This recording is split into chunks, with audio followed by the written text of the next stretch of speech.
So then, here's another update on the old liner and how it's going. As you can see, managed to get the top back on now. Top's all back, we've trimmed back most of it. Got to trim back the last little bits here and there. A little bit offcuts and leftovers. It's quite a bit, but we were expecting it. That one out there is just the old liner there. Don't got to worry about that. But yeah, so got the Tempest up and running. So we've moved it over to that side now. Makes it a bit easier to access, but easier to clean. Got the easy pod up and running. Got the sieve put on. Got to sort out the pump for that though. It's got the same very pump on as the Easy Pod does, 20,000 litre, but run it for a bit too well. We run it for a little bit, and you get error 04. I say I've had that running just now for about 5 minutes. All of a sudden it switched itself off and went into error mode. So that one's running fine. So we need to swap that pump out or try and fix that one for some reason. We thought it was a control panel. We've got a new control panel for it and it's still saying the same things. We're guessing it might be the pump. But yeah, so got to clean the filter, put all the pool away, clean it all out, clean all the bits off the decking and that. But fish wise, they're all back in. They're all looking happy. So we put all the little ones from the grey pond, they're all in here now. The Shiro Becco's in here. Got Shiki's in here somewhere. It's hiding at the moment. As you can see, the window is now gone. So just lying across the front, I am gonna trim this down, tuck it over the window, make it a little bit nicer at least. Maybe put a board across there or something, if we can. So from the other side.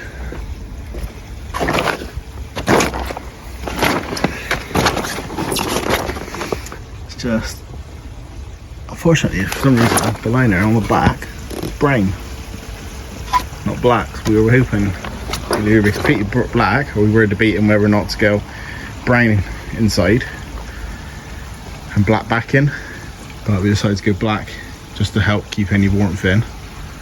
And yeah, so now put the black, add a brown back over the window, but I might board that across at some point and finish off with the rest of it just to make it look a bit nicer at least, and maybe cut these pillars down so they're level, get rid of it that way, and I'm gonna say board across the top, then that will be flush, it'll look a bit nicer, a bit better. So that'll be plan for in the future. Yeah, got a few of them down there. We have measured them all up. I'll give you a few ideas. Not 100% sure what variety this one is. If anyone knows, please let me know. But she is 66 centimeters, along with Dyson, the big common, he's 66. So a few of the other big ones, I think he's nearly 60, I think 55, something like that. So I believe big Jaguar, I think that one's like 62, 63. So they're a good size. I'll try and on the next video, I think, put up screenshots from the koi control app and their size and everything. But yeah, so that's how I was looking at the moment. Filtration wise, we've tried to create as much flow as we can. So we got obviously the Tempest in this corner, try and push anything down. Got a Nexus facing this way, that's going to try and push anything this way we can. Try and get a circling around here. Obviously this back bit is going to be cut off like I said before, but we're hoping that we've got the skimmer here, so once that's up and running, we're hoping that'll pull anything in that gets pushed this way will get pulled in, and then in this dead spot here, put the air bubble in there to try and get anything pushing that way or this way into the skimmer and into the flow of that, get it into the system and get it going around. So got the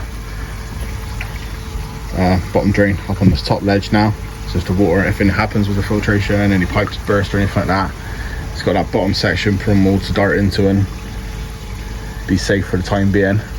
There's the washiki there. Yeah, so they're all doing good. It's got that last little bit of top to put on there, and then we should be good to go. Put all the decorations back around it, put the plants back in. I think might leave them in there for the winter, see how we're getting on. I just need to tidy up the rest of this then. Might as well keep that filtration, just put it to the side for the time being.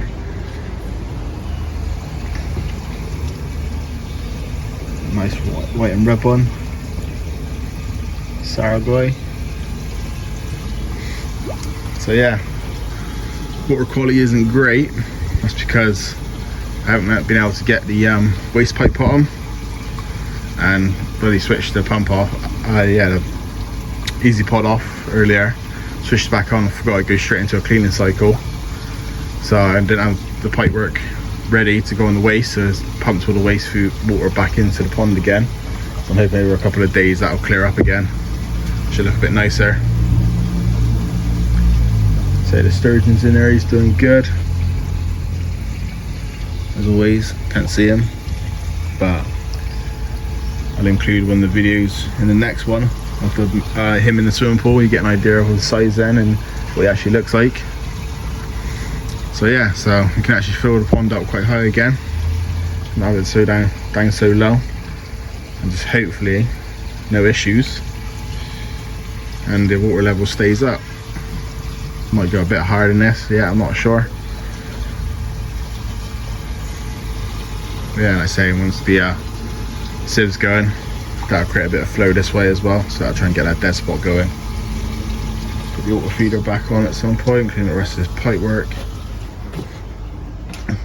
And yeah, grey pond's doing alright. So no filtration on this, just the plants keeping it going. Still quite clear in there. There's no fish in there at the moment. Not sure what to do with this one yet, whether to just leave it for the winter. So I don't think we'll have any more rescues of that coming up soon. Or like I say, if we do have any more rescues, we'll get them put in here for the time being as at the quarantine. And just keep the plants doing the filtration for now. We'll have a little look at the fry, see how they're getting on. So the fry are doing good, thankfully. Still haven't lost any at all. It looks like they're putting on a bit of weight as well, getting their colours out a bit more, sort of thing. Still got ones in the middle. Water is very high at the moment, unfortunately. Did as I always do and had the tap running water, and completely forgot it was on. By the time I come in here, all this completely flooded.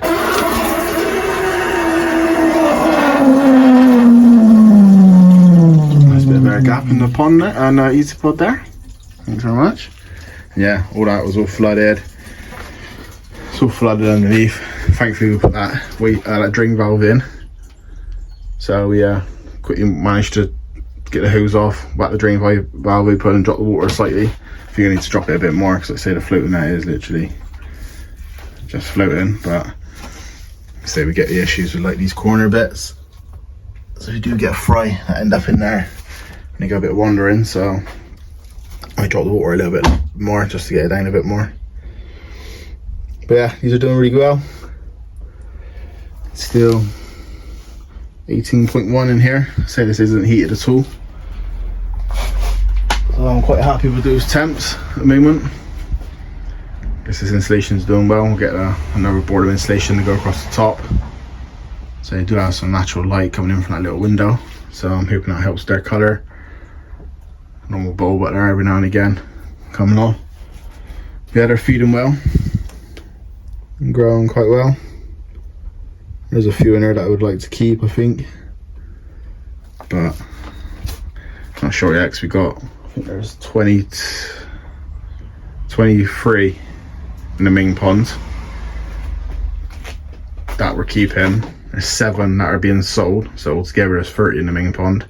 Plus I've got a couple over a friend's house that is growing on for me. and one of them is a lovely Gin Platinum Ogon.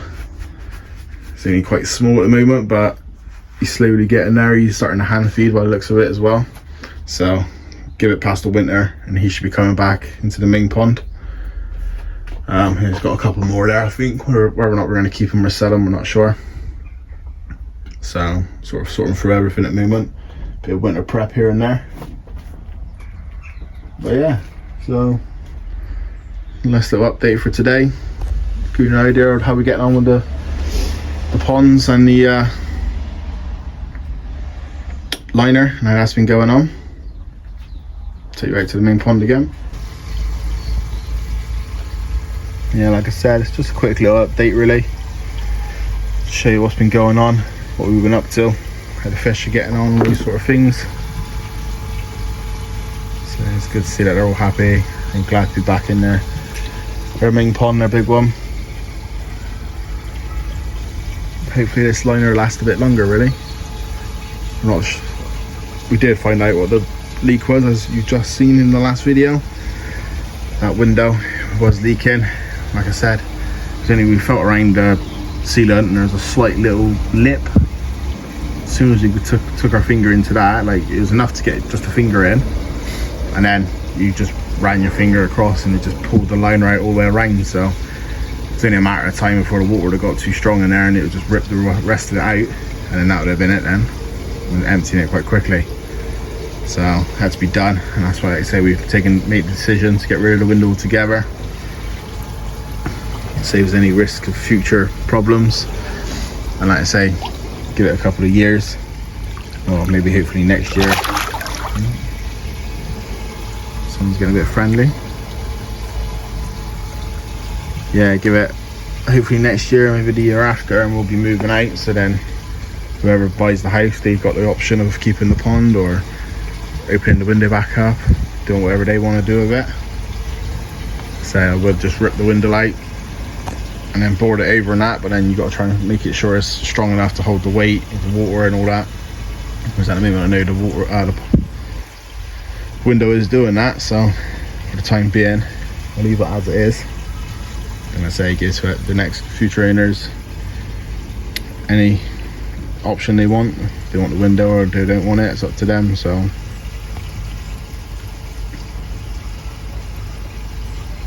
we do believe Dyson is a girl, to be honest. We let they chase her around sometimes.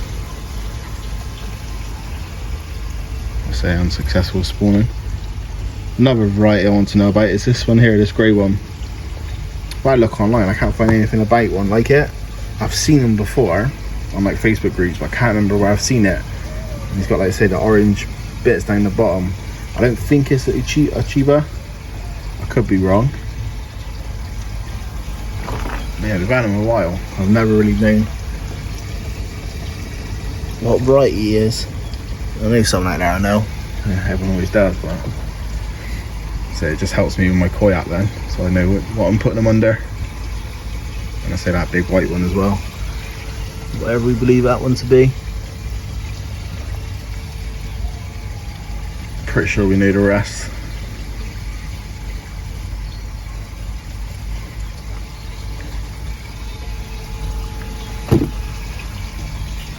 That orange one here should be going tomorrow, hopefully.